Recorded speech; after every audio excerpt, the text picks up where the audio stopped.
Hello guys, ആദ്യം തന്നെ എല്ലാവർക്കും എൻ്റെ ഹാപ്പി ദീപാവലി. സ്വീറ്റ്സ് ഇല്ലാതെ എന്ത് ദീപാവലി അല്ലേ? അപ്പോൾ ഇപ്രാവശ്യം ദീപാവലി സ്വീറ്റ്സ് നമുക്ക് വീട്ടിൽ തന്നെ ഉണ്ടാക്കിയാലോ? ഞാനിവിടെ 1.5 മുറി തേങ്ങ ചിരകി എടുത്തിട്ടുണ്ട് കേട്ടോ. ഇത് കുറച്ച് നേരത്തെ തന്നെ ചിരകി ഒന്ന് ഫ്രീസറിൽ വെച്ച് തണുത്ത ശേഷം ഒന്ന് മിക്സിയിൽ അടിച്ചെടുക്കണം കേട്ടോ. നന്നായി അരഞ്ഞൊന്നും പോവരുതേ.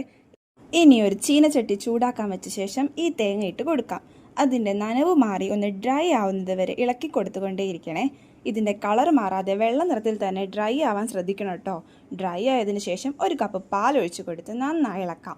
ഇനി എത്ര മധുരമാണോ നിങ്ങൾക്ക് ആവശ്യം അതിനനുസരിച്ച് ആഡ് ചെയ്ത് കൊടുക്കാം കേട്ടോ. ഞാനിവിടെ 1 കപ്പാണ് എടുത്തിരിക്കുന്നത്. ഇനി ഇതിലേക്ക് 3-4 ഏലക്ക നന്നായി പൊടിച്ചത് ചേർത്ത് കൊടുക്കാം. ഇനി ഈ പാനി വറ്റുന്നത് വരെ ക്ഷമയോടെ ഇളക്കിക്കൊണ്ടേയിരിക്കുക.